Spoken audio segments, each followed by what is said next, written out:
She was very thorough and wanted to make sure that everything would be okay after she left home. So she reorganized stuff in the house and tried to explain things to the relative, as many as possible. It took her several days to reorganize things at home, and I was somewhat surprised at the change that she made in our house. I was actually more surprised at her look. She looked different because she got a haircut and a perm. She had more change than the change in the house. She looked neat and smart. In fact, the change was sort of expected because I recommended that. I used to think that a perm would make her look better. But people who didn't like perms said that getting a perm was nothing but just an imitation of Western culture, which didn't make any sense to me because almost everything in this world is sort of influenced by each other in one way or another. I thought that Joan's hairstyle, which Salome described as a bunch of grapes, looked pretty good. So I just wanted my wife to have that hairstyle. What really surprised me about my wife was her determination to change her hairstyle that day.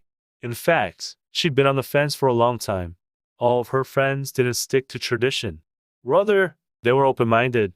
They didn't care about blending different cultures. So they were like encouragement for my wife to get a perm. I thought my wife impressed her friends with her bold change. She just tried to use the change to get over her tiredness. It showed her intention to stay away from a city in order to liberate herself from the difficulties that she was having. She wanted to leave our small city house and breathe the fresh air from nature. She wanted to eat corn while admiring the flowers in a foggy field that leads to the sea. I could understand her because I felt the same way as my wife about the city life. I just missed nature because I couldn't go with her. The next day, my perm-haired wife dressed up in jade green and left lightheartedly. But I saw tears in her eyes when she said to me in a car that she would come back soon. She stuck her face at a window, shaking her handkerchief until the car turned a corner. On one hand, her sad face made me think that she'd better not go.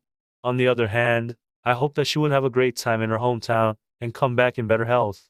I just wanted her to admire the flowers like pumpkin flowers or kidney beans and eat corn or mullet until she came back with a tan face. After she left, it was like my small house was so big that I felt deserted in the wild. I began to look forward to her coming back. This small house was the reason why she needed 10,001. She was looking for a chance to get out of tough realities with the money that her older brother promised. This was a big part of the reason why she went to her older brother and other family members in her hometown.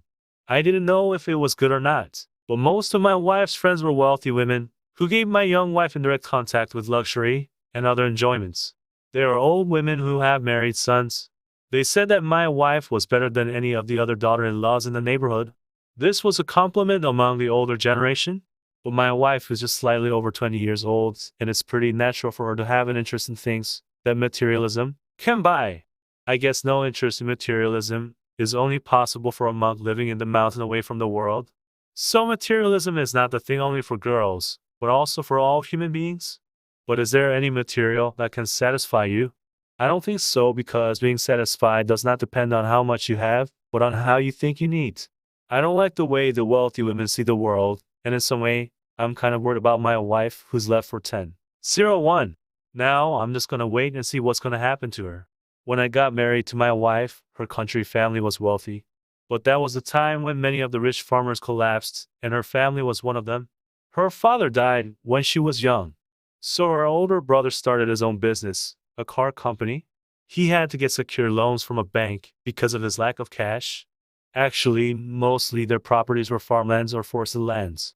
But he lost most of family properties, only in a couple of years. He was just such an unlucky businessman. Her older brother also wants to sell the rest of their forest lands at 100,001 that her family still has left.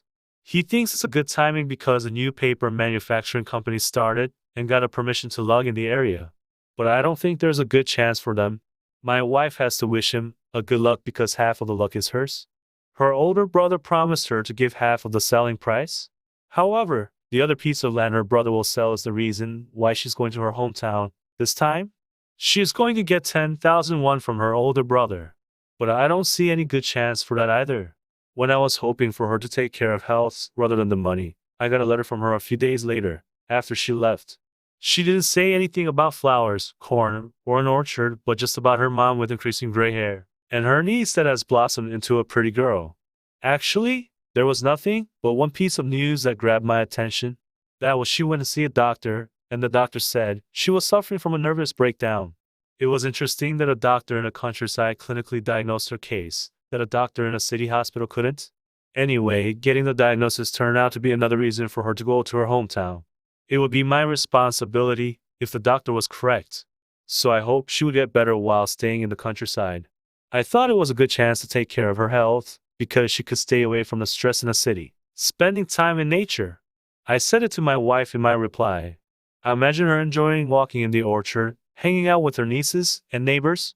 She wrote a letter to me every 3 days, and she didn't mention anything that she was enjoying there, but her concerns about family cares here. She tried to take care of us here by sending fish to eat or money in an envelope. Now that she was in her hometown that she'd missed so much, she could forget things in here, but she never stopped worrying about us. So I became worried about her health. While she was away, I was actually so much inconvenient from everything, like from squaring my handkerchief to preparing food. My wife was like a dictionary for my studies are like everyday food. You never realize how important your wife is until she leaves you. At some point, I just found myself hoping for her to come back as soon as possible. Maybe she didn't know what a hometown should be. She should feel more comfortable in her hometown than any other place. But she didn't. Right after telegraphing me, she suddenly left her hometown to come back home. The time to eat corn didn't come yet, but she came back in less than a month. It was about time when people in the city began preparing to travel for their coming up summer vacation. How come she missed home when she was in her hometown that she had missed so much? Then I thought, what is nostalgia? Is it an illusion that can never be satisfied? I guess she felt nostalgic for our small house. She missed everything about our house, even our one clump of grass in our garden. In fact, I was sure that she would miss her hometown if she came back. So I thought nostalgia was like boats at the dock that come and go in turn. She came back by bus. When she got off the bus, she looked better in some way, but looked worse in another way. Anyway, her hair and outfit, which looked refreshing, were the same as when she had left. And I could tell she felt relieved when she came back. Why were you so excited for going to your hometown, if you just had another normal life there? I said to her jokingly. No, I had an exciting time there.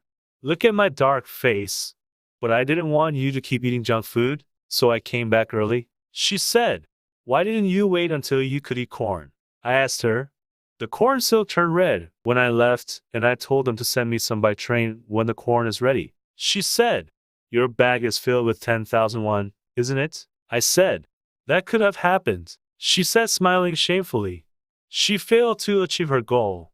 Amen, I joked. I don't think it's good to explain this to you in the street, but to make it short, as the military began to develop the neighborhood, the price of the land suddenly rose. After constructing a railroad, the military decided to purchase and develop only the land that's on the right side of the railroad. While the landowners on the right side were happy with the decision made at last minute, the owners on the other side, like my older brother, were so frustrated that my brother didn't eat anything for 3 days. Amen, I said. My family in my hometown was just unlucky this time. We're gonna have to wait for the right timing, she said. I think it's better being unlucky this time because the 10,000 won could bring us trouble, I said. I was really glad that she came back without the 10,000 won because the money could be the cause of a lot of problems. Plus, I knew that she was going to be the solution to my problem, the inconvenience that I had while she was away. I'm pretty sure that good timing is coming soon. You can trust me, she said. Eventually, all of your hard work will pay off, I said. As soon as I stepped in the door of our house, she smiled, looking at the garden. Chrysanthemums, sunflowers, and all the others are in blooming. She was excited. She was acting like a child, who luckily found a rainbow, which I thought was pretty natural. She took one of the flowers, rubbed it, and then smelled her dye fingers. Isn't that as beautiful as pumpkin flowers? I asked. Yeah, in fact, I got kind of tired of seeing the same pumpkin flowers over and over. In fact, these flowers make me feel like I'm in a new house now, she said. She checked everywhere in the house, like a person who just moved in. She checked the rooms, the kitchen, the living room, and the door to the entrance. Then, she looked down at the river behind the hill. She went back to the room and felt relieved. She sat and watched the garden absent-mindedly for a while. You're not gonna make a fuss to go to your hometown again, right? I asked her. You know, I'm feeling very good because I've been to my hometown. I've never experienced this good feeling before, she said. She looked very healthy, as if she had gotten over her nervous breakdown. She also looked pretty happy because she felt like coming back made her house feel 10 times larger than it really was.